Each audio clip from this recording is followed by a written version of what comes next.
Welcome to I news. పాకిస్తాన్లో అంతర్గత సంక్షోభం తీవ్ర స్థాయికి చేరినప్పుడల్లా ఆ దేశ సైన్యం తన ఉనికిని కాపాడుకునేందుకు భారత్పై ప్రతీకార దాడులకు ప్లాన్ చేస్తుందనేది దశాబ్దాలుగా వస్తున్న చరిత్ర.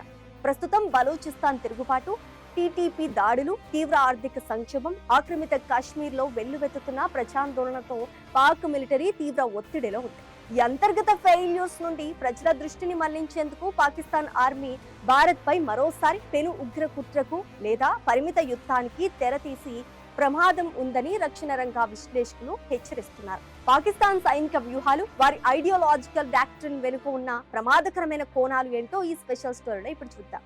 2025 మార్చి 11న బలూచ్ తిరుగుబాటుదారులు జాఫర్ ఎక్స్ప్రెస్ రైలును హైజాక్ చేసిన సమయంలో ఒక భారత మాజీ దౌత్యవేత్త ముందే ఊహించి చెప్పినట్లుగానే ఆ తర్వాత కొద్ది వారాలలోనే పహల్గామ్లో 26 మంది పర్యాటకులను వారి మతాన్ని ఆధారంగా చేసుకుని పాక్ ఉగ్రవాదులు పొట్టన పెట్టుకున్నారు. ప్రస్తుతం ప్రముఖ రక్షణ రంగ విశ్లేషకుడు సుశాంత్ సరీన్ చెప్పిన వివరాల ప్రకారం పాకిస్తాన్ సైన్యం తీవ్రమైన అంతర్గత సంక్షోభంలో చిక్కుకుని మూలన పడ్డ పులిలా భారత్తో స్వల్పకాలిక యుద్ధానికి తెగబడే ప్రమాదం ఉంది.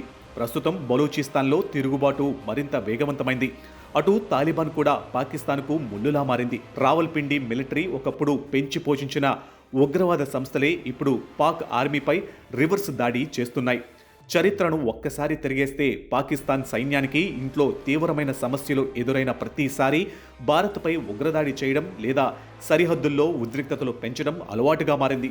పాకిస్తాన్లోని విచ్ఛిన్నకర రాజకీయాలను ఏకం చేయడానికి వారికి హిందూ భారత్ అనే భయమే ప్రధాన ఆయుధం. ఈ మనస్తత్వాన్ని ప్రముఖ రచయిత్రి సి క్రిస్టిన్ ఫెయిర్ తన ఫైటింగ్ టు ది ఎండ్ పుస్తకంలో చాలా స్పష్టంగా వివరించారు. పాకిస్తాన్ సైనిక సిద్ధాంతం ప్రకారం తమ దేశంలోని అంతర్గత సమస్యలు, తిరుగుబాట్లు తమ పాలనా వైఫల్యాలు కావని, అవన్నీ భారత్ చేస్తున్న కుట్రల ఫలితమేనని ప్రజలను నమ్మించడమే వారి వ్యూహం.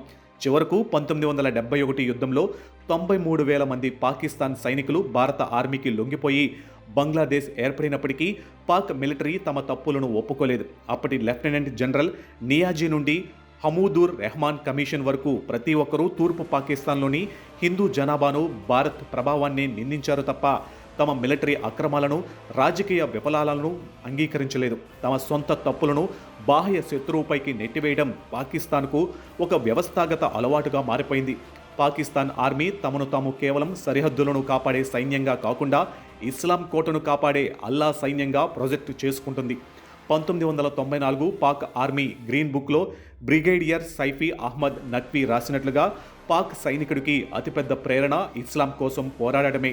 మరో రచయిత్రి మారియా రషీద్ తన డయింగ్ టు సర్వే పుస్తకంలో పేర్కొన్నట్లుగా పాక్ సైన్యం సొంత దేశంలోని టీటీపీ లేదా బలూచ్ ముస్లింలతో పోరాడేటప్పుడు ఐడియాలజికల్గా ఇబ్బంది పడుతుంది. కానీ భారత్తో ఘర్షణ అనగానే వారికి వెంటనే ఒక స్పష్టత వచ్చేస్తుంది.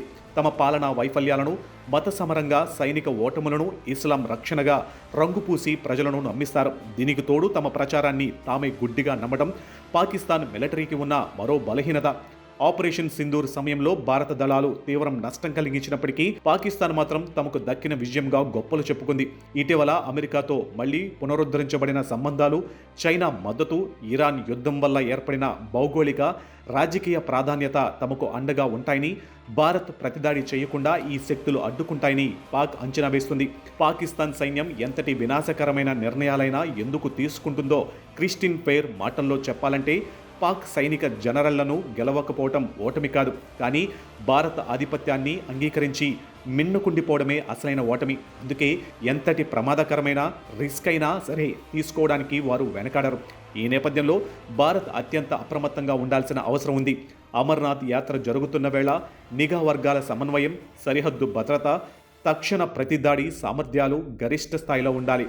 శాంతిని కోరుకోవడం మంచిదే, కానీ నిరంతరం శత్రుత్వాన్ని పెంచుకునే పొరుగు దేశంతో శాంతి సాధ్యపడాలంటే శక్తివంతమైన డిఫెన్స్, నిరంతర నిఘా మాత్రమే ఏకైక మార్గం.